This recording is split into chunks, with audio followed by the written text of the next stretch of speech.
Bonjour et bienvenue à votre émission d'actualité. Qu'en pensez-vous? Une émission où on analyse et on commente l'actualité de la semaine. Et cette semaine, avec moi, comme à chaque semaine, panéliste de renom. Cette semaine, c'est le retour de Joanie Riendeau. Bonjour, Joanie. Bonjour. C'est toujours un plaisir de passer après Patrice et de passer ma journée d'enregistrement avec toi. Bon, ben c'est gentil. Hein? Moi, je trouve ça un peu lourd. Non, c'est pas vrai.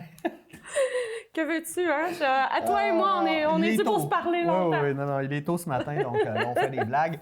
Bienvenue à vous, hein? Ben, c'est comme on disait, on va analyser l'actualité, on va dire ce qu'on en pense, on va apporter une réflexion. On espère que ça va un peu aiguiller vos lectures, votre compréhension du monde. Devenir curieux. Devenir curieux, c'est important. C'est l'idée derrière tout ça. Et avant, on va parler, parce qu'on est en pleine semaine de relâche. Tu fais quoi ta semaine de relâche, toi? Ma semaine de relâche, j'ai de la visite. Oui? Oui, mon beau-frère, qui a 14 ans, il a passé la semaine au Lac-Saint-Jean, alors qu'il vient du sud de la Montérégie. Pour lui, c'est tout qu'un changement, la quantité de neige qu'on a ici. Ouais. Il a vraiment adoré sa semaine, mais c'est mon expert en Fortnite puis en Red Dead Redemption 2. Donc, il est tranquille, il s'occupe des fois de sa filleule, puis on aime bien ça. C'est génial. Oui. Wow! Et toi? Moi, famille, soirée de jeu avec des amis, puis mon plus petit va avoir 4 ans, donc on va fêter ça en grand. Ah! Oui, grosse fête en vue, ça va barder! Bon, lançons-nous maintenant dans l'actualité. La SADC a organisé une formation le week-end dernier sur le marketing territorial. Bon. C'est pas tant une formation qu'une consultation. OK. Donc, ça a été une animation que j'ai... Avant tout ça, là, pour ceux qui ne savent pas, c'est quoi la SADC? C'est quoi son rôle? C'est la Société d'aide au développement des communautés. OK. Des collectivités, plus exactement.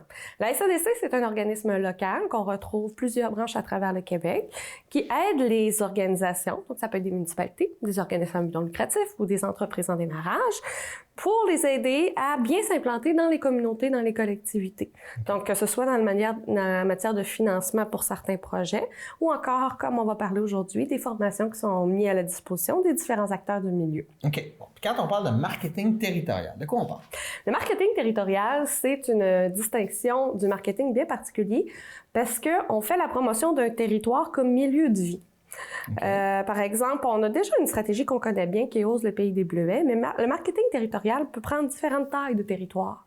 Et la formation que les gens ont pu accéder en fin de semaine dernière, c'était sur le marketing, mais sur le thème du maire, sur la ville par municipalité. Okay. Donc, qu'est-ce qui distingue notre municipalité de notre municipalité voisine? Qu'est-ce qui fait qu'on est complémentaires, qu'on s'entraide aussi? Ça ne met pas les municipalités en compétition. On parle plus de complémentarité. De complémentarité, et j'ai bien aimé la conférencière qui disait que c'était de la coopétition. Ah! Donc, on a de la compétition sur certains enjeux, par exemple, sur avoir le plus de citoyens possible, de gens qui habitent sur notre territoire.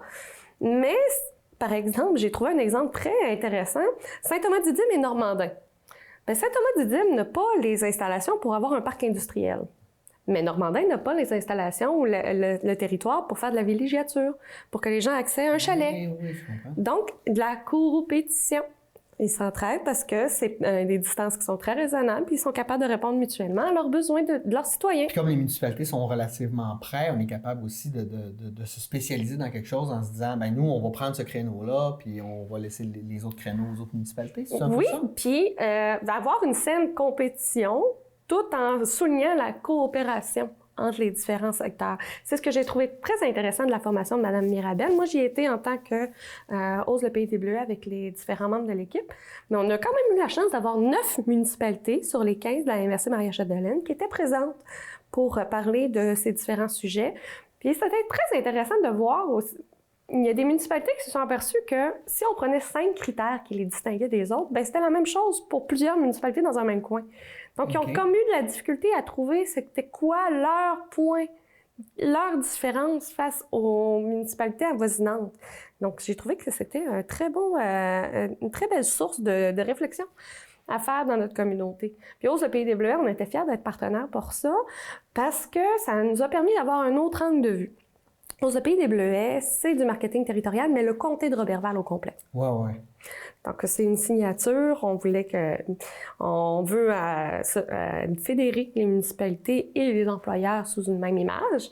Alors, le fait qu'on mette plus l'axe sur les municipalités, comment elles peuvent se distinguer, bien, j'ai trouvé ça très intéressant. Puis c'était un bel ajout à la programmation de formation de la SADC, Maria Chapdelaine. Parce qu'à quelque part, la municipalité, comme tu disais, là, qui regarde qu'est-ce qui la distingue, puis elle s'aperçoit qu'elle est pareille à certaines autres, donc pour quelqu'un qui va aller s'installer, ça pèse le même poids dans la balance. Là. Oui. Donc, il faut qu'il trouve autre chose pour se distinguer, c'est ça? Oui, puis par exemple, Saint-Thomas-Didyme, parce qu'on travaille beaucoup ces temps-ci avec eux, bien, ils se sont aperçus que c'est la proximité de la communauté. Parce que oui, il y a un centre villageois, mais les citoyens se connaissent plus aussi, se connaissent entre eux. Donc, c'est pas seulement le territoire, c'est les gens qui habitent le territoire aussi qui est une valeur ajoutée. Donc, c'est intéressant de pousser cette réflexion-là, puis j'ai trouvé ça très intéressant aussi, les échanges entre les municipalités. C'est par exemple, on serait pas douté, mais Péribonka et Normandin ont chacun un point commun. C'est les portes d'entrée de C'est ça. C'est les portes d'entrée de la MRC, puis ils se partagent cette force-là, puis cette fierté-là. Péribonka, c'est vraiment plus un tourisme, puis Normandin, c'est une porte d'entrée pour le milieu agricole, surtout, avec la ferme de recherche et autres. Donc, c'était très intéressant de voir comment les échanges se sont construits. Puis sur place, il y avait Hausse de Pays des Bleuets, mais il y avait aussi des membres de la MRC. Il y avait vraiment différents acteurs très intéressants. Parce que c'est pas juste une formation où Mme Mirabel parlait devant tout le monde. On a eu beaucoup d'interactions tout au long de la journée. Je félicite aussi les gens, les représentants municipaux qui ont choisi de venir un samedi. Le premier samedi de la semaine de relâche. Pour venir discuter de ça toute une journée complète en montage de départ. Donc, c'est une preuve que les gens d'ici, nos politiciens d'ici, souhaitent que nos communautés, que notre territoire puisse offrir son plus-value qu'il mérite. Et Dieu sait qu'il y en a beaucoup qui choisissent de venir s'installer ici. C'est pas pour rien. Alors, c'est à votre tour de trouver c'est quoi qui fait que on vous attirez la bonne personne dans votre communauté aussi. Parce qu'on ne se le cachera pas, on peut attirer plein de monde. Mais si on ne les garde pas aussi, on n'attire pas la personnalité qui fit avec la communauté, ben on n'a pas des gens qui durent bien longtemps, qui vont rester bien longtemps. Donc, c'est très intéressant. La formation, c'était pas juste comme regardons l'accueil, l'attraction. Il y avait l'hospitalité puis l'intégration dans les communautés. Donc, c'était vraiment très intéressant. Félicitations à la SADC et à Mme Mirabel d'avoir présenté tout ça. Parle, puis ça me donne le goût d'être là. Ben, c'est super intéressant. J'ai manqué quelque chose. Non, mais je pense que c'est super utile. Puis de plus en plus, je pense qu'il faut penser nos municipalités, mais en termes de territoire. La géographie est hyper importante. Oui, mais j'ai bien aimé le terme coopétition. C'est pas de la coopération, c'est pas de la compétition. C'est entre les deux. C'est entre les deux. On a nos forces, on a nos faiblesses, puis au lieu de se regarder qui va avoir le plus de citoyens, c'est qui va rendre le plus heureux ses citoyens. Génial. Oui, c'était vraiment très intéressant. J'aime ça. Moins bonne nouvelle, on va parler de la fermeture temporaire de la papetière de Dolbeau à cause des blocus ferroviaires. On va reparler là, sur l'enjeu de la crise autochtone plus tard. Les blocages. M'excuse. On va parler de la crise autochtone plus tard, mais là, je veux qu'on parle plus de l'incidence que ça a à Dolbeau-Mistassini. Puis, je lisais une analyse assez intéressante qui disait qu'en général, depuis certaines années, les Autochtones avaient une meilleure compréhension des gens, puis les gens se ralliaient à leur point de vue de plus en plus. Mais en laissant traîner ce genre de situation-là, là, on voit que quand ça vient nous toucher personnellement, là, notre opinion change. C'est normal. Là, quand tu perds ta job à cause des revendications d'autres personnes, ben, je peux comprendre la personne qui est fâchée. Je comprends la réaction, mais moi, ce que je suis témoin, puis je parle vraiment plus de mon entourage proche, ce que je suis témoin, c'est qu'on passe de... Je comprends les Autochtones, ça s'étire.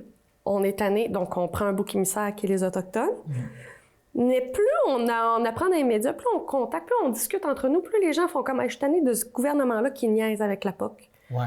Donc, c'est comme une vague, comme si les Autochtones deviennent un bouc émissaire pendant un certain temps, mais dès qu'on est plus sensibilisé à la cause derrière, bien là, on s'aperçoit que non, c'est pas aux Autochtones de... C'est au gouvernement des 150 dernières années. Au gouvernement, puis aux entreprises qui abusent de la position que le gouvernement leur donne. Ouais. Il y a ça aussi. Donc, oui, on a vu des dérives pour Oh ne oui, pas... non, on a clairement vu une montée du radicalisme. Un retour Du racisme radical. Puis, il y a des trucs pas très cool, là, même de la part de journalistes ou de chroniqueurs. Oh non, puis c'était violent. Oui, je dirais carrément violent. Moi, je pense que la violence, ça réglera jamais rien. Oh non, puis au contraire, ça fait juste alimenter. On alimente un feu qui est inutile d'alimenter. Puis, on l'a vu d'ailleurs quand les policiers sont allés démanteler la barricade. À Saint-Lambert. Pas à Saint-Lambert, celle en Ontario, à Belleville. Le lendemain, il y avait 4 nouvelles barricades ailleurs. Tu sais, je veux dire, c'est pas la manière de régler un problème. Là. Non. C'est pas la manière, mais là, on a comme. Mais là, ça a des incidences directement dans notre communauté ici. Là. Ça a une incidence, oui. Oui, puis ça nous touche directement parce qu'on parle quand même de l'employabilité. On parle quand même d'une entreprise qui est importante dans la vitalité économique de notre territoire. On parlait du territoire? Oui, de notre territoire. Cependant, c'est pas un blocage qui va durer indéfiniment, mais je pense aussi qu'il y a une fonction stratégique dans le fait d'arrêter l'usine de Dolbeau-Mistassini dans cette période-ci aussi. Okay. Oui, il y a un départ, on n'a pas les installations pour faire partir d'une autre façon que le train. Okay. Mais c'est quand même un bon timing pour Résolu pour faire les rénovations nécessaires. Ah oui, oui. Donc, on va joindre l'utile au désagréable. Oui, bien, tant qu'à être pogné avec du surplus de stock, puis pourquoi ne pas faire ce qu'on appelle un shutdown, changer des équipements, faire du nettoyage. Parce que là, il y a un aspect politique qui est intéressant. Ils vont être capables d'aller chercher des dédommagements au gouvernement. Vous avez laissé traîner ça, bien, vous devez dédommager nos gars. Mais nous, pendant ce temps-là, on a fait la job qu'on aurait dû faire de toute façon. Puis on va profiter du fait que l'usine doit être arrêtée pour une autre raison, pour faire des renouvellements. Ah oui. Donc, tu sais, c'est quand même une réalité aussi parce que, sans donner mes sources, je sais qu'il y a plusieurs de ces shutdowns-là qui étaient déjà prévus bien avant le début du blocage. Même avant que le blocage était prévu, même avant qu'on commence à entendre parler de peut-être un potentiel blocage, que ce soit des shutdowns d'une telle ampleur, je crois pas que c'était prévu, mais tant qu'à avoir des problèmes au niveau du ravitaillement comme la sortie de notre stock, bien pourquoi ne pas faire un gros shutdown? Pourquoi ne pas profiter de l'entretien de nos équipements? Donc, tu sais, faut pas penser parce qu'on voit dans les médias faire un lien que ça a arrêté, que c'est absolument ça. Je pense que c'est... Et je ne suis pas dans l'équipe de Résolu, je vous parle vraiment de ma perception extérieure à 100%. Mais c'est sûrement ça qui s'est passé, là, pour qu'ils décident, on va fermer l'usine au complet. Quelles sont les occasions où on peut fermer une usine qui fonctionne aussi bien de Dolbeau-Mistassini au complet? Pour faire un entretien, pour faire des entretiens majeurs. On parle pas de changement de machinerie, là. On parle vraiment de faire du gros nettoyage, qu'on n'a pas souvent l'occasion. Le ménage du printemps. Oui, puis je pense que c'est joindre l'utile à l'agréable, mais en plus de se donner les outils politiques pour se dire quand le blocage va repartir, on va avoir des équipements qui vont être en meilleur état, mais on va pouvoir dire au gouvernement, c'est de votre faute si on aura... On est allé chercher des compensations en même temps. Eh oui, c'est ça. Je sais que ça peut être frustrant pour les travailleurs qui sont clairement. Qui sont dans cette situation-là. Mais dites-vous au moins que vous avez une date de retour. Ouais. Si on pense par exemple à la série de Saint-Thomas-Didyme, les autres ne savent pas que c'est quand ça va revenir. On parle de Résolu aussi. Ouais. Alors que Dolbeau-Mistassini, on sait que dès que le transport ferroviaire va repartir, bien, vous allez recommencer à travailler aussi. Il y a plusieurs entreprises qui vivent cette situation-là aussi. Donc, moi, je me dis qu'on est quand même privilégié. Je ne travaille pas dans l'usine, mais puis mon travail n'a pas de lien ou de retombée directe avec ça. Je parle selon ma perception.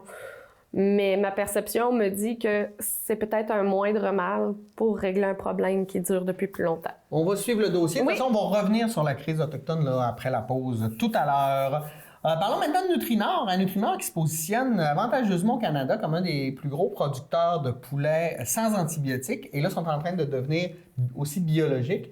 Wow, je suis content. Moi, on dirait que la région, on avait vu la semaine dernière que on avait parlé avec Patrice que la région, c'était l'endroit au Québec où il y avait le plus d'hectares de production bio. Savais-tu que c'était un argument de vente pour les gens qui veulent venir s'installer ici? Oui, mais clairement.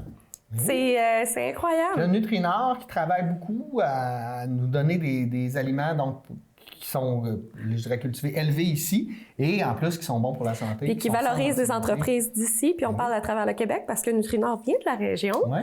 Puis en fait des acquisitions de petites fromageries qui ce qui est le fun. Boulangerie, charcuterie, on travaille dans l'agroalimentaire. Puis ce qui est intéressant dans leur principe de développement, c'est qu'ils permettent aux gens de dire on le rachète, mais vous êtes encore chef de votre organisation.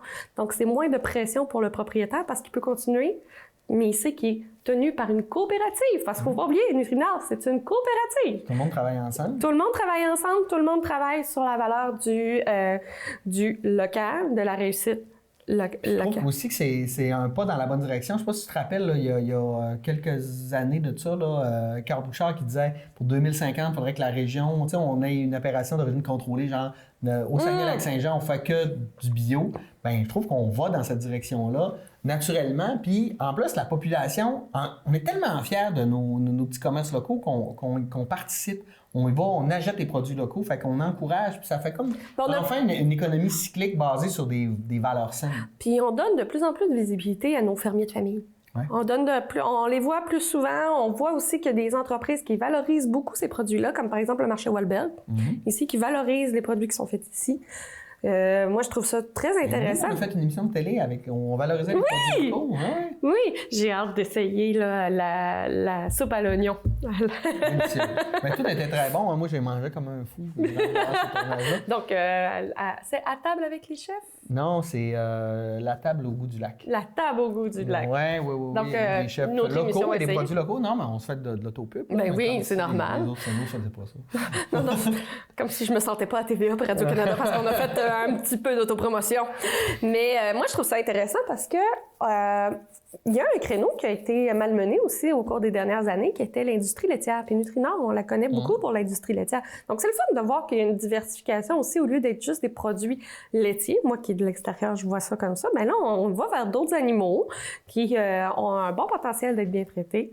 C'est quand même le sujet de la volaille. Pendant longtemps, était les conditions de salubrité et autres. Donc, aller vraiment contre les antibiotiques. Contre les antibiotiques, ça, il faut savoir que au gouvernement du Canada, il est interdit d'avoir des viandes avec de l'antibiotique ou du lait avec des antibiotiques. Donc, dès qu'un animal est traité avec des antibiotiques, il est rejeté de la gang jusqu'à ce qu'il n'y en ait plus de traces dans le sang. Automatiquement, peu importe l'animal. Même le lait, tout, ça arrive des animaux qui ont besoin d'être traités aux antibiotiques, mais on ne peut pas vendre leur viande, on peut pas... faut pas abuser. Oui. C'est bien intéressant. Donc, c'est le fun de voir que Nutrinor diversifie ses produits, parce que moi, ce que j'entendais souvent, c'était Nutrinor Énergie. Oui, donc c'est la filière, je pense, qui est le plus rentable, avec l'essence. Donc, les différentes sources d'énergie pour... Mais tu sais, pensez à ça quand vous allez, justement, faire votre plein d'essence, vous encouragez une entreprise locale quand vous allez chez Nutrinor Énergie. Quand vous allez à l'épicerie et vous achetez de la bière de microbrasserie du coin, du fromage du coin, du beurre du coin, les sacs de lait Nutrinor, les œufs, le lait, écoute, on a tellement de beaux produits, puis sont, tu sais, les charcuteries comme chez Besson, encourager les gens d'ici parce que Et ça, je peux le dire. Moi, quand je pars du lac pour aller voir ma famille, j'ai souvent des commandes Besson. Ou du fromage de Saint-Prime. Donc, soyez fiers de vos produits locaux parce que c'est le meilleur produit pour exporter le lac. Non, mais c'est vrai. As-tu vu passer le concours du coureur des bois il y a 2 semaines? Non. Ah, ça, j'ai trouvé que c'était tellement une bonne idée. Pas c'est la mienne, mais...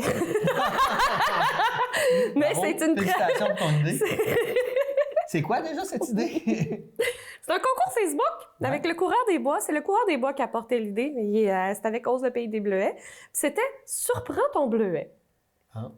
Surprends ton bleuet, c'est qu'on invitait les gens du Lac-Saint-Jean à dénoncer ou à trouver un bleuet qui a quitté la région, mais qui est encore attaché à la région.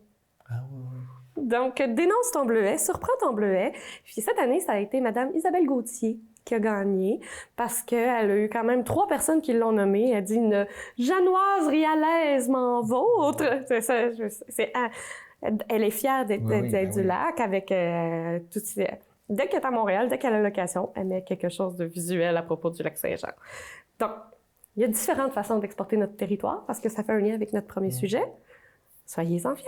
Ben oui, Soyez fiers de ces développements-là. Quand moi, je vais dans ma belle famille à Montérégie, je ramène du sirop d'érable parce que c'est ça qu'ils produisent. Mais quand ils viennent ici, ils repartent avec des tourtières. Je veux dire, c'est un équilibre. Oui, oui.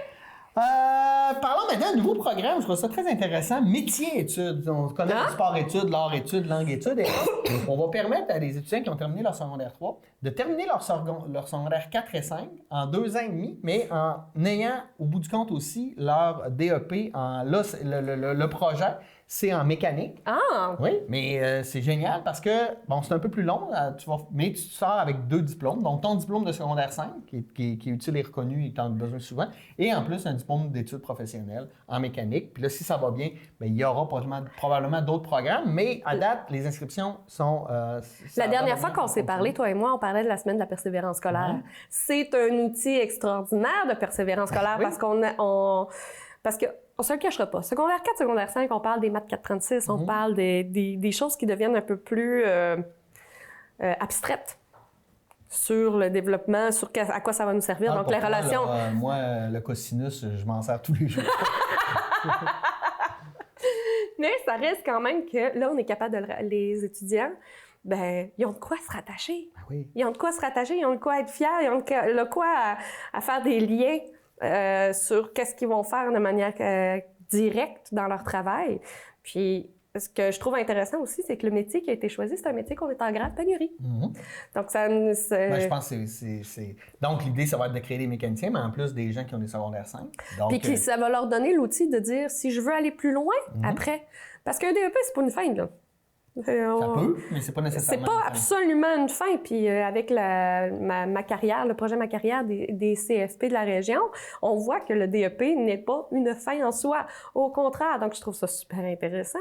Ça garde la motivation. Moi, je vois des jeunes puis des moins jeunes autour de moi qui se disent « Ah, ben, tabarnouche, je vais joindre mon utile à l'agréable parce que le secondaire 5, il y en a qui... » C'est rendu une nécessité au niveau des assurances de bien des entreprises, que tu sois à l'usine ou peu importe, il te faut ton secondaire 5. Mais si tu n'as plus la motivation, c'est vraiment dur d'aller chercher son secondaire 5. Ce que j'entendais ce matin en entrevue, c'est un jeune homme qui disait « Moi, j'ai fait du sport-études parce que être assis en classe toute la journée, je n'étais pas capable, donc j'avais besoin de bouger, de faire quelque chose. Et là, c'est parfait pour moi parce qu'à travers mes cours, je vais aussi pouvoir apprendre, mais être sur le terrain, gosser, là, mais travailler manuellement. Avoir les mains dedans. Donc, ça va lui permettre de finaliser ses études parce que si on l'avait obligé à être assis dans la classe, ben, probablement qu'il aurait abandonné. Non, c'est sûr. Donc, moi, je suis bien contente aussi parce que le taux de décrochage scolaire est beaucoup plus élevé chez les garçons que chez les filles. Puis, bien des gens pensent que le système, puis ça, j'ai pas de chiffres, mais c'est vraiment, j'ai vu souvent des recherches, il faudrait que j'arrive avec les chiffres une bonne fois, mais qui disaient que c'était le système d'éducation était plus adapté aux jeunes filles qu'aux jeunes garçons.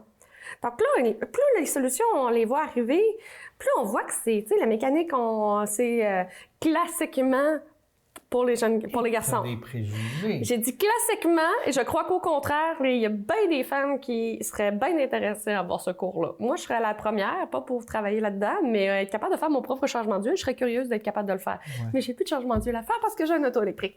Mais vous comprenez que je trouve ça bien intéressant d'adapter, d'avoir plusieurs trajets possibles pour les étudiants. C'est plus le trajet classique, ton secondaire 5, après ton secondaire 5, tu as le DEP, après technique. Non, t'es capable, tu as plusieurs choix, tu as plusieurs possibilités selon le parcours que tu veux faire. L'anecdote, mon garçon rentre au secondaire et là, il m'expliquait tous les choix qu'il y avait, puis là, il se posait des questions, puis là... Tu sais, il ne faut pas que ça t'angoisse, tu es tellement chanceux. Moi, dans mon temps, tu as fait un programme, puis tu fini ça là. Tu fais ça ou tu lâches l'école. Non, c'est ça. Ouais. Puis c'est là qu'il faut lever le chapeau aussi au personnel non enseignant de nos systèmes d'éducation, parce que c'est eux qui vont aider à dire « Ah, tu vois-tu que tu as un peu de misère là-dedans? Tu sais, il y a l'alternative. Ouais. » Tu sais, c'est surtout ça, là. Moi, je trouve ça bien intéressant que les jeunes, aient accès à cette diversité-là. Mais trop de choix, tu as le choix. Il faut faire attention des fois. Donc, c'est pour ça qu'il faut faire confiance à nos professionnels dans le domaine de l'éducation pour accompagner nos jeunes vers le parcours qui leur convient. Oui, comme quand moi, en choix de carrière en secondaire 1, j'avais fait un petit test Et le bilan, je devais être dans la vie de devenir clown. Je me rappellerai toute ma vie. J'étais là, mon Dieu Seigneur. Moi, en première année, on m'a demandé qu'est-ce que tu veux faire plus grande. Je fais clown. Première année, non, mais moi, je remplissais des tests là, scientifiques. Et là, quand le papier sort, tu devrais être clown. Je fais, mon Dieu, ma vie va être belle. Ben, en même temps, je suis un peu clown ici. Ben, moi, on m'a donné psychologue, travailleuse sociale, technicienne en énergie nucléaire et clown. Ah, tu vois? J'étais... C'est un mélange. Alors... Restons dans l'éducation. On va s'en aller à l'UQAC qui va octroyer 2 doctorats honorifiques à Fabienne Larouche et à Philippe Couillard. Donc, non, mais c'est intéressant. Je veux dire, un doctorat honorifique, ça sert fondamentalement à rien. Là. Ça sert à promouvoir l'université. Oui. C'est l'université. Puis aussi à dire à des gens, ben bravo pour votre parcours. Puis là, on reconnaît votre expertise. Ouais. C'est plutôt... c'est pas le parcours du doctorant classique, mais c'est démontrer l'expertise que la personne a acquérie par son expérience de vie. Puis je trouve ça intéressant parce que, bon, on choisit un homme et une femme. Ensuite, on choisit des gens qui viennent de la sphère, politique et scientifique et culturelle, sciences sociales de l'autre côté. Donc, on va chercher un large éventail de disciplines en lien avec l'université, en fait. Oui. Puis, on a quand même la chance aussi que ces personnes, M. Couillard et Mme Larouche, soient quand même attachés à notre territoire aussi. C'est ça qui est intéressant. M. Couillard vient pas d'ici, mais il est attaché. D'habiter ici, puis Fabienne Larouche vient d'ici, puis elle dit, puis elle en est fière de la région. Mais c'est pour ça que je dis attaché. C'est pour ça que je dis attaché à la région. Ça, là, chers Bleuets, soyez fiers de vos néo-Bleuets aussi. Tu parles de toi? Ouais, pourquoi je parle toujours de moi, tout le temps? Non, au contraire. Il y a plein de gens qui s'attachent et qui adorent le territoire ici. Ma conjointe? Monsieur Couillard qui a décidé de venir, s'établir puis de faire ses différents mandats ici. Puis à force d'être sur le territoire, il n'y a plus le goût de partir. Et voilà. On aime ça vivre ici. Hey, nous, on s'arrête brièvement pour une courte pause et on vous revient tout de suite après la pause avec la suite de l'actualité. On va aller au niveau national et international. Plein de nouvelles encore. Restez avec nous. Les organismes Famille et la MRC de Maria-Chapdelaine, en partenariat avec les chambres de commerce de Dolbeau-Mistassini et Normandin, sont fiers de lancer la campagne Certifié Famille. Un sondage réalisé à l'hiver 2019 auprès des familles du territoire a permis de démontrer que l'élément essentiel pris en compte par les familles lorsqu'elles fréquentent les différents commerces est l'accueil chaleureux qui leur est réservé lors de leur visite. Un accueil chaleureux, c'est avant tout de s'assurer que tous les employés abordent les familles avec une attitude bienveillante. C'est aussi faire de petits gestes aussi simples que de donner accès aux toilettes sans obligation d'achat, autoriser l'utilisation du micro-ondes pour faire chauffer un biberon, permettre à une maman de s'asseoir dans un endroit calme pour allaiter, dégager les allées afin qu'une poussette puisse y circuler aisément. Les commerçants ou les responsables d'une organisation qui souhaite attirer et fidéliser une clientèle famille peuvent demander gratuitement la certification. Une vignette autostatique est visible chez les établissements qui se qualifient aux modalités suivantes. Une attitude positive et accueillante des employés envers les familles et les tout-petits et la poursuite des efforts pour améliorer l'accessibilité des familles. Vous souhaitez être certifié famille? Contactez-nous au 88 276 66 77. Surveillez les entreprises certifiées famille ou retrouvez-les sur les médias sociaux à l'aide du mot-clic Certifié Famille MC.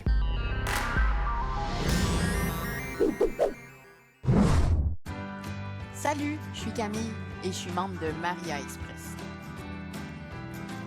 Et ça veut dire que je peux me déplacer n'importe où à Dolbeau-Mistassini pour seulement 3 $ par trajet. Être membre, c'est vraiment pas compliqué.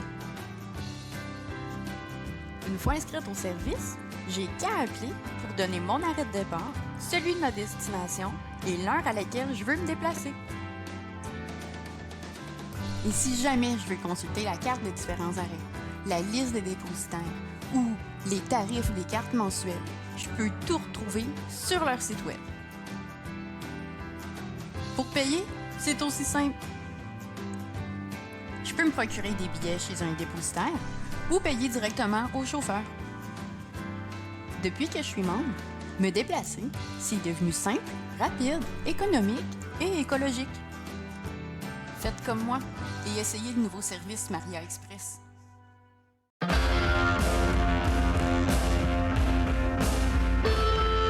Moi, j'ai quitté la région pour mes études. Je suis allée étudier à Trois-Rivières, puis en fait, c'est là que j'ai connu mon amie Evelyne. Je l'ai tout de suite remarqué, la fille du Lac-Saint-Jean, avec plein de gens autour d'elle. Ça m'a tout de suite attirée, puis j'ai dit, cette fille-là, j'avoue comme amie. Ce qui m'a manqué pendant mes études, évidemment, ma famille, mais aussi des choses simples comme des paysages, des gens accueillants. Pour moi, j'ai découvert justement une vie de famille, une région où je pouvais pouvoir passer du temps avec mes amis. Moi, c'est la région qui m'a adoptée. On peut dire que je suis vraiment rendue une vraie Saguenayenne. J'ai choisi que c'était ici que j'avais envie de passer ma vie.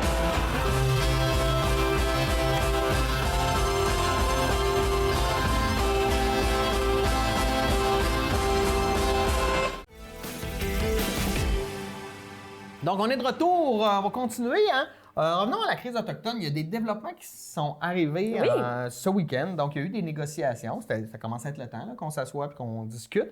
Il y a une proposition qui est faite. Là, maintenant, si j'ai bien compris, ce sont les communautés, les chefs autochtones et leurs communautés qui vont devoir s'asseoir et réfléchir si ça fait leur affaire ou pas. Le dossier n'est pas encore fermé parce qu'au moment où on enregistre l'émission, on n'a pas encore les données exactes de qu'est-ce qui a été discuté. Quels sont les éléments. On n'aurait pas de lien sur l'entente tant qu'elle ne sera pas acceptée. Oui, c'est ça. Puis c'est tout à fait raisonnable et respectable, ça. Ça ne veut pas dire que les blocages vont arrêter au moment où on enregistre.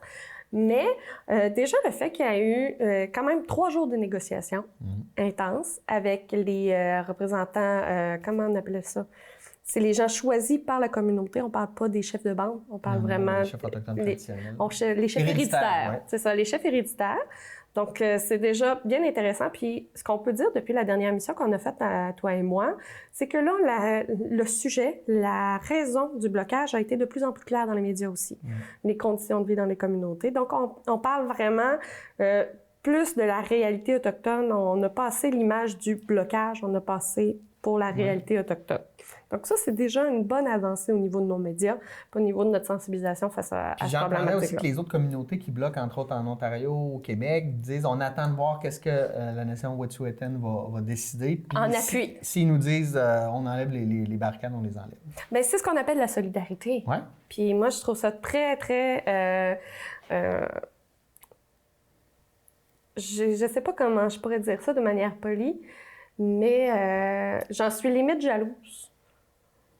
Parce que c'est une solidarité à des communautés. Il y a des communautés là-dedans qui ont déjà les droits que les Wet'suwet'en veulent, mais qui disent « on vous laisse pas tomber. Vous méritez. » Puis c'est une solidarité que bien des communautés à travers le Québec devraient vivre entre eux. Ouais, nous, ce qu'on voit plus au niveau de la solidarité, c'est sois solidaire quand ça me touche, mais moi, je serais pas nécessairement solidaire quand ça te touche. Non. Puis on parle de communautés qui sont pas en contact. Qui sont en contact, oui, en tant que Première Nation, mais on parle pas, c'est pas des communautés qui ont des routes rattachent ou qui ont les mêmes, le même secteur économique ou le même territoire. Non, au contraire. Ils ont des colliers, tu peux faire ensemble. Mais c'est quand même quelque chose que je trouve formidable, de la solidarité entre les différentes communautés, mais aussi les alliés des communautés autochtones. Puis il faut bien le signifier, alliés. Ouais. Les alliés, on a vécu une situation, on a eu le blocage à Saint-Lambert. Il y avait 0 Autochtones dans les blocages. Ils n'ont pas été appréciés par les Autochtones. Pour une raison simple, c'est qu'on n'a pas besoin de votre aide pour se battre. On a besoin que vous nous appuyiez. Oui, mais bloquez pas notre place. Ouais. C'est ça, être un allié. Donc ça, c'est déjà très important. Je ne crois pas que les blocages vont arrêter d'ici là. Parce que depuis le temps qu'ils se battent pour avoir des conditions de vie... Là, on dirait qu'ils ont le levier. Là. Ils ont un bon levier, fait qu'ils vont aller chercher quelque chose. Ils vont aller chercher quelque chose, mais je pense au moins qu'il y a une baisse importante de la tension. Ouais. De la tension qui était palpable, les risques de violence. Puis c'était pas de la violence envers les policiers, mais des policiers qui laissaient passer des gens pour venir foutre la merde dans les blocages. C'est beau comment tu as dit ça. Désolée, mais je ne trouve pas un mot plus parlant que ça. Moi, c'est un gros problème que j'ai trouvé.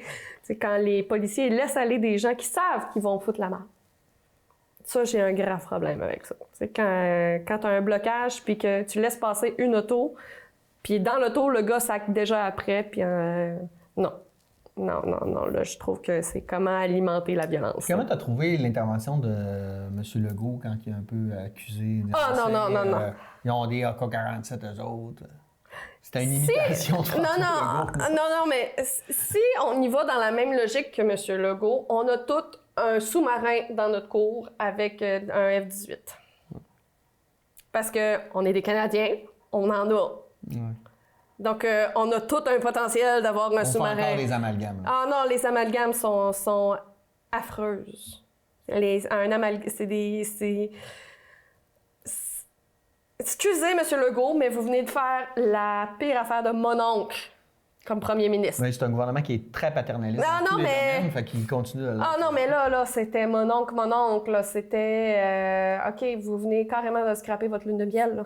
Vous avez une des lunes de miel. Moi, depuis que j'ai conscience de la politique, vous aviez la lune de miel la plus longue que j'ai vue, là. Depuis que j'ai conscience du milieu politique. Et cette réponse-là, j'ai fait... Et on part de loin. Et qu'on part de loin. On alimente, on ostracise encore des communautés qui... Ce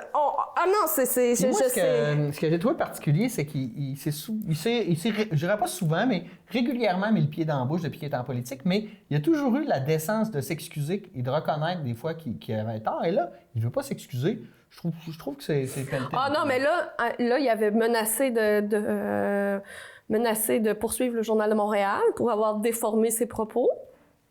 Excusez, mais vous êtes en politique, M. Legault. Oh, oui, non. Faut faire attention à chacun de nos mots. Puis c'est sa source d'information qui m'a le plus découragée. Par Facebook. Ben, non. Hey, non. Monsieur Legault... Facebook 101, que c'est des réseaux sociaux et non un média social. Hein? On va mettre ça tout au clair. Ça veut dire que les personnes qui vous partagent des informations, c'est parce qu'ils sont d'accord avec vous que vous les voyez. C'est ça, à cause de l'algorithme. C'est l'algorithme. Là. J'étais complètement sans dessous. J'étais en beau tas. Ouais. 3 petits points quand j'ai lu ça parce que j'ai fait... OK, toi, t'as encore le stéréotype là, de l'Autochtone ultra agressif qui se dit « on va gagner seulement avec les armes ». Puis ça se peut qu'il y en ait là, à travers tous les Autochtones, mais là, c'est vraiment faire un amalgame. C'est un amalgame énorme parce que un AK-47, déjà, c'est illégal au Canada. Donc ça, c'est parce que c'est une arme automatique. Donc ça, c'est... Mais combien de gens dans la MRC Maria-Chapdelaine sont propriétaires d'une arme à feu? On est-tu des fous? Ouais. On est-tu des... Non, là, tu viens de faire un amalgame avec une arme qui fait peur aux gens qui n'ont jamais utilisé d'arme de leur vie. Donc là, tu alimentes triplement la peur en accusant avec... Parce qu'AK-47, ça veut dire guerre. Ça veut dire mitraillette. C'est l'arme préférée des assauts. Du 20e siècle. Oui, mais c'est des assauts dans les écoles aux États-Unis. Plein de choses. Là. La AK-47 fait peur. Le terme AK-47 fait peur.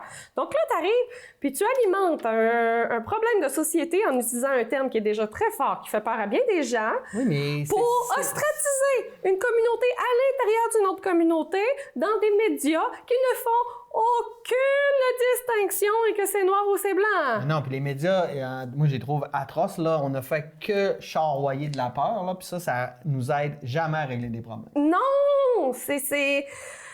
Je vais changer de sujet, comme ça va te permettre de te calmer. Oui. Je vais te parler d'un sujet qui va sûrement te relaxer. On va parler de Greta Thunberg. Parce qu'il est arrivé quand même quelque chose de particulier, là. Hein? Ah non. Là, c'est rendu une habitude à l'émission. Hein? Deuxième partie de l'émission, on me met sur mes grands chevaux. Parce que Greta Thunberg a été victime indirectement, parce que c'est pas elle qui a été désignée officiellement, mais une compagnie, plutôt les employés d'une compagnie pétrolière en Alberta, a fait un logo où c'est une femme avec des tresses qui se fait violer. Donc, on sait que les tresses représentent beaucoup Greta Thunberg. Donc, l'amalgame était facile à faire et très rapide à faire. Donc, là, on parle de violence pédophile dans le cadre d'un combat écologique. Donc, une jeune femme de 16 ans qu'on représente parce qu'on est choqués, parce qu'elle touche à nos valeurs pétrolières. J'étais en beau temps. T'as le droit de pas être d'accord avec elle, là, mais il y a quand même une limite à la défense. Ah non, là, quand c'est rendu que l'entreprise pétrolière dit « On n'a jamais été rattaché à la création de ce logo-là parce que c'est indécent, ça a juste pas d'allure, OK? Je veux rester poli, là. » Mais c'est indécent, c'est de la violence, c'est parce que c'est une femme, c'est de la violence parce que c'est une jeune, parce que c'est une écologiste. On y va dans une montée de violence inouïe. On juste polarise. on polarise. Aussi, les médias ont leur rôle là-dedans. On polarise beaucoup. Puis, c'est un logo qui n'a pas sa place, ça n'a juste pas sa place. Mais il y a quelque chose que moi, je dois souligner de la part de la jeune femme face à ça, c'est sa réponse. On a beaucoup moins entendu parler, mais je pense que sa réponse est extraordinaire. Greta Thunberg est arrivée et elle a dit « c'est la preuve qu'on gagne ». C'est la preuve que le combat, il fait peur aux personnes qui doivent faire peur. Parce que lorsque tu es rendu que tu t'attaques à l'intégrité physique de l'individu et non à ses propos, c'est que tu n'aurais plus rien à dire contre ses propos. Ben, de toute façon, la science mais ça n'empêche pas que la personne qui a créé ce logo-là, j'espère qu'elle va être poursuivie en justice. Parce que c'est de la violence. C'est... oui, je veux faire les gens... Il y a des gens qui vont paniquer parce que j'ai utilisé le terme violence, mais c'est quand même de la violence.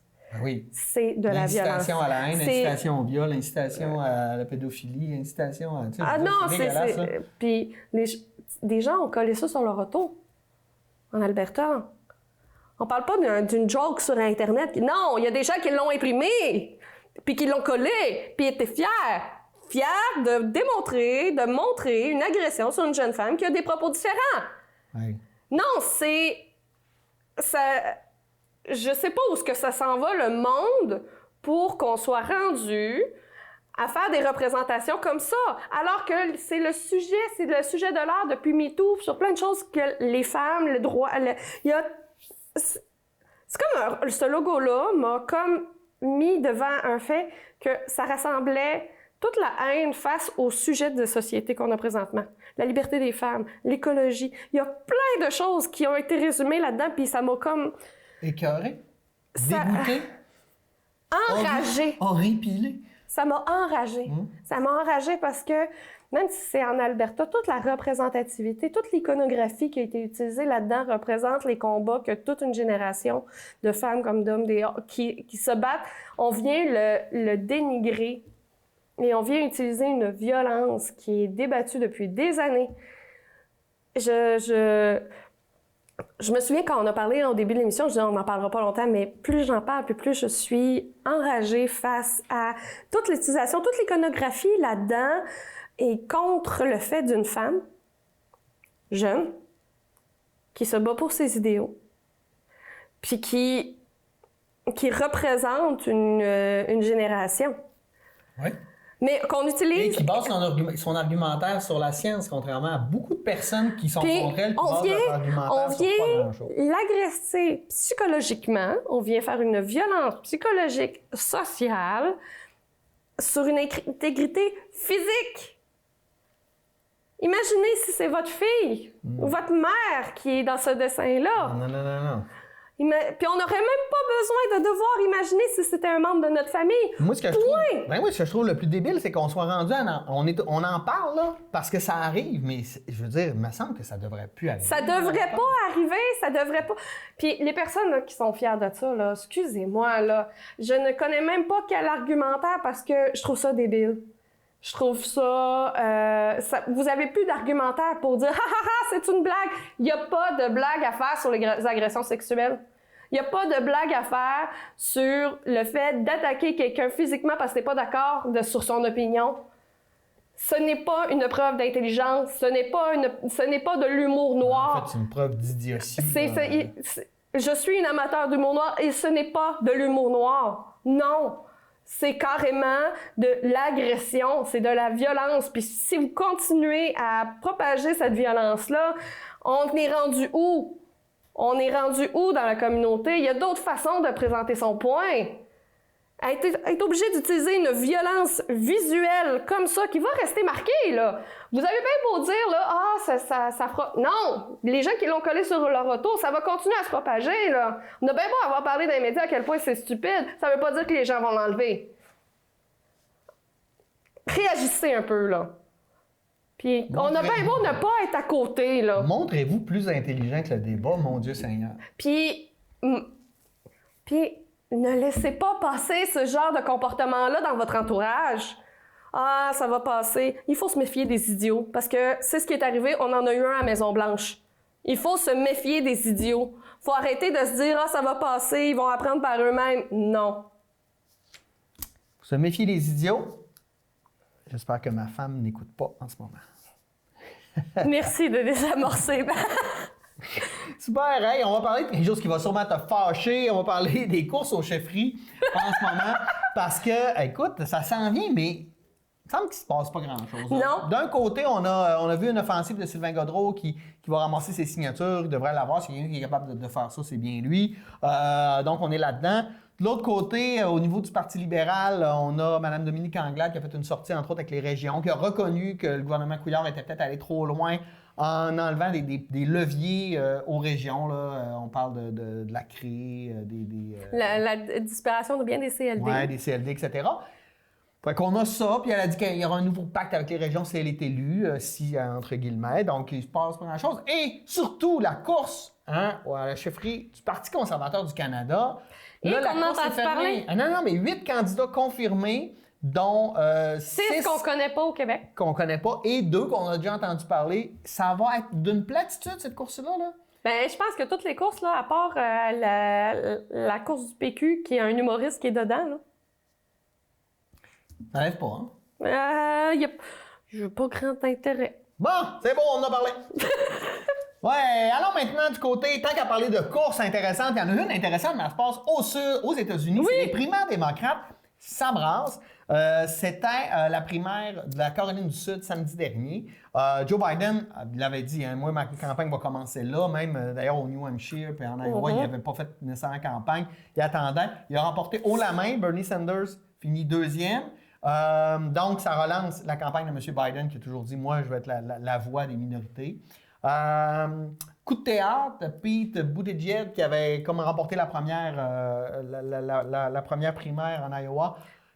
On parle quand même d'un homme surdoué, développé, 38 ans, impliqué. Le premier candidat homosexuel avéré. Là, donc, oui, souligné. Puis là, il se retire de la course en disant non, l'objectif c'est de battre Donald Trump. Il faut fédérer le parti autour du centre. Donc, je pense que c'est un peu le message. Bien, étant donné que les deux candidats, Bernie Sanders et Joe Biden, on parle quand même de 2 piliers du Parti démocrate. 2 bonhommes aussi. Bonhommes. Des bonhommes qui ont 70 ans passés. Là. Oui, mais on parle, Bernie Sanders est quand même très représentatif de la jeunesse américaine. Oui, non, quand même.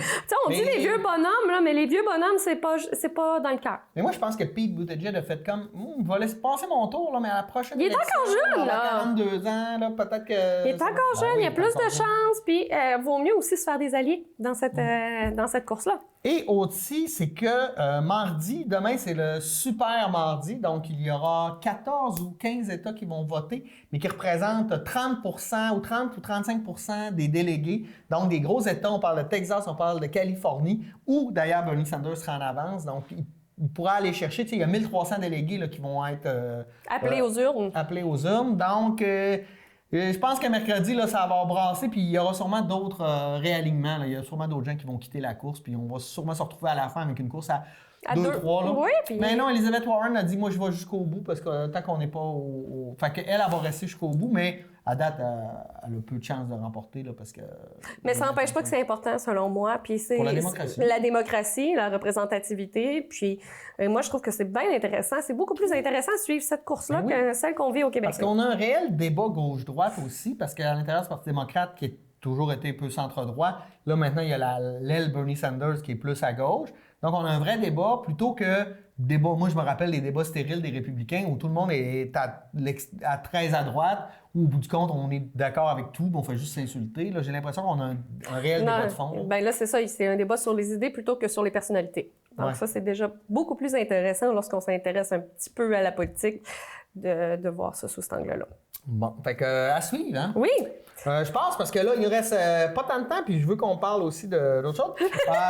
Non, Je sais on de quoi on va parler. Coronavirus. Parce que, là, moi, ça me fait halluciner, c'est en ce moment la peur. Hein? Là, on crée des zones de peur, les médias tablent là-dessus. Là, écoutez, moi, la nouvelle qui m'a fait le plus rire cette semaine... Le rire jaune. Rire jaune, c'est que... la compagnie Corona a perdu beaucoup de ventes parce que les gens associent la Corona au coronavirus. Hey! Pas parce que quelqu'un atchoum et qui boit une Corona qui a le coronavirus. C'est complètement débile comme réflexion. Je peux pas croire, mais clairement, on voit les chiffres, là.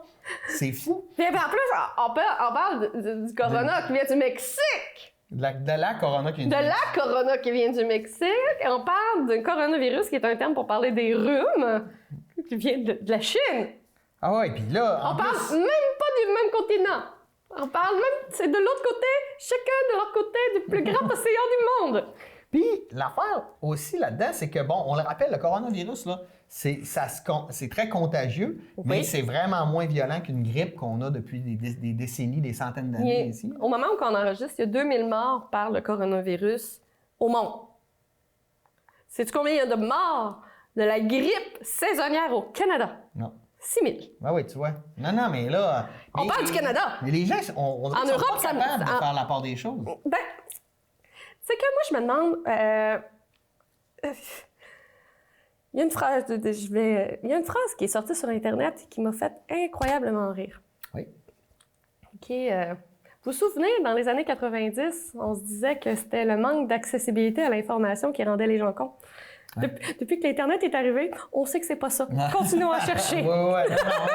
C'est parce que c'est se donner accès à l'information puis avoir la curiosité d'aller chercher l'information où elle est pertinente. Le coronavirus, c'est pas parce que ça porte le même nom que ça a la même incidence. Mais par rapport à ce que tu dis, j'aimerais ajouter un petit quelque chose. Si, là, vous lisez un article qui vient... tu sais, si vous lisez un article qui n'est pas d'accord avec votre point de vue, là, souvent, vous allez le critiquer, vous allez trouver les failles. Mais si vous lisez quelque chose qui vient conforter votre point de vue, là, vous devriez avoir une petite lumière rouge qui dit « Attention, là, ça me flatte dans le sens du poil. Peut-être qu'il y a des erreurs. Peut-être que la source n'est pas bonne. » Il n'y a pas juste à flatter dans le sens du poil. Celui qui va chercher directement notre émotion. Ouais. Aussi. Quand dans le titre, là, puis tu dis « Le titre est tellement fort que je vais partager », puis tu le lis, puis finalement, c'est pas ça. Ouais. Ben... Puis surtout des sites de fausses nouvelles, mon Dieu. Je vois des gens qui partagent des absurdités. Là. Dans tous les sites, dans tous les articles professionnels qu'on voit là, puis je souligne professionnel, là, on parle pas de chroniqueur, on parle de journaliste. Chroniqueur, c'est celui qui va donner son opinion, sa version des faits, comme moi, je suis une chroniqueuse à l'émission aujourd'hui. Moi aussi. Chroniqueur-animateur. Chroniqueur-animateur, oui. Bien, le journaliste qui va avoir fait ses recherches et qui va nommer dans son article ses sources. Celui qui, à la fin, tu vas pouvoir cliquer sur un autre lien pour aller confirmer. On peut valider. Les études Puis quand vous voyez une image, vous pouvez faire une recherche inversée sur Google. Là, tu sais, on ne parle pas de site obscur là, pour aller chercher des informations. Là. Je vous dis juste de taper le titre ou aller... Vous auriez cherché quelqu'un qui aurait vu coronavirus, puis tu mets sur Google, puis tu vas chercher sur des sites que tu sais que c'est diffusé à la télé ou autre. Puis tu es capable de dire « Ah, OK. L'OMS. » Si tu vas sur le site de l'OMS puis tu vois coronavirus, là, tu vas pas voir une bouteille de bière. Là. Non, c'est ça. Tu vas voir COVID-19, tu vas voir c'est quoi les vrais chiffres, tu vas voir c'est combien le taux de mortalité, parce que c'est ça qui nous intéresse, c'est pas le chiffre de combien de morts. Il y a combien de morts versus le nombre de personnes malades. Ah oui, c'est ça. Il y a ça aussi, là. C'est ça qu'il faut prendre en compte. Non, puis ça nous amène vers cette réflexion-là sur l'information. N'oubliez pas là, que pour avoir une opinion, il faut qu'elle soit basée sur des faits puis des données scientifiques. Donc, si c'est basé sur des impressions, moi, quand quelqu'un m'arrive avec une information, ma première question, c'est quoi ta source? Où t'as pris l'information? Ah, quelqu'un à Shop qui m'a dit ça. Non. Ou j'ai lu ça dans une étude de l'Organisation des Nations Unies. Je te dirais qu'il y a le « puis il y a parlons-en plus. Ouais. Parce que ici, aujourd'hui, comme dans l'émission, ça arrive qu'on y va par nos perceptions, on appelle ça une opinion. Mais lorsqu'on arrive avec une opinion qui peut nous sembler faussée, ben, faut pas dire absolument à la personne « t'as tort ». Non. C'est « as-tu cette information? » Ouais. Parce que c'est le fun d'avoir quelqu'un qui tient à se renseigner. Ça arrive à tout le monde de se renseigner aux mauvaises places. Parce que si on se polarise chacun dans notre bar, il n'y a pas de débat. Non, mais se dire où est-ce que tu es allé chercher ton information le gars de la shop t'a dit ça. Moi, j'ai une information contraire par telle place. Qu'est-ce que t'en penses? Tu sais, au lieu de toujours attaquer la source, moi, je me souviens, et mon père qui écoute l'émission va s'en souvenir lui aussi. On le salue. Coucou, papa. Et ça a été notre plus grosse chicane à vie. J'étais carré rouge à l'époque. Ouais. Et mon père est un ancien policier. Ouais. Donc, tu imagines un peu les discussions à la maison pendant qu'on était carré rouge. Et puis, il justifiait la violence policière. Je rentrerai pas dans les Allô, détails. papa? Je rentrerai pas dans les détails de l'émission, de discussion, mais il est arrivé un moment où j'ai dit à mon père, papa, quelles sont tes sources? Et il m'arrive, Journal de Montréal, Journal de Québec, TVA. Ouais. J'ai dit, papa, je t'ai demandé 2 sources différentes, tu m'as donné les 3 la même. Ouais. Et là, c'est là que t'attaqueras pas mes sources. Et ça a été la plus longue chicane de notre vie parce qu'après ça, et j'ai rarement vu ma mère lever le ton, c'était « Alain, t'as des commissions à faire, Joanie, tu t'en vas dans ta chambre. Je veux plus en entendre parler dans cette maison-là. On s'est pas parlé pendant 6 mois. » Ah ouais. À cause de ça. Est-ce que c'est réglé? Oui, c'est réglé depuis. On parle juste plus de politique. Mais il t'écoute quand même à l'émission? Oui, il m'écoute quand même, puis on a des belles discussions après, puis il veut encore une tasse, mais ils sont en édition limitée. Ça reste que attaquer les gens sur les sources, TVA n'est pas une mauvaise source en soi. Si on va juste chercher chez Québécois, par exemple, là, c'est un problème. On n'a pas de diversité. Oui, diversifier ses sources, puis poser des questions, puis aller voir des études, puis lire plus que les gros titres, mon Dieu. Puis les commentaires en dessous. Les commentaires, des fois, c'est encore pire. Il y en a qui se fient aux commentaires qui sont en dessous. Ouais, ça va le pot. Non. Tu sais, coronavirus, le coronavirus. Bon. Hey, je t'arrête là-dessus. Oui. Moi, je veux juste parler de l'absurdité de la semaine. En Israël, 3e élection présidentielle en 1 an, parce qu'on n'est pas capable de former un gouvernement. Je ne rentrerai pas dans les détails, mais là, on a une élection encore. Hein, et Benjamin Netanyahou veut encore se présenter, veut encore devenir premier ministre président d'Israël et... Chef d'État. Chef d'État, mais... Son procès commence, hein, il va y avoir un procès criminel. Puis là, il veut se présenter. Si c'était au Canada, là, on n'accepterait pas ça, là, que quelqu'un soit candidat. Mais aux États-Unis, la face orange est encore là. Ouais, mais bon, on n'est pas aux États-Unis non plus. Là-dessus, bonne semaine. Merci, Joanie. C'était très agréable. Pierre. Des belles montées de l'air. On aime ça. Et puis, on salue tout le monde. Et si vous avez des choses à nous dire, écrivez-nous. Venez nous voir en studio. On les lit. Oui. Merci. Bonne semaine. Bye-bye.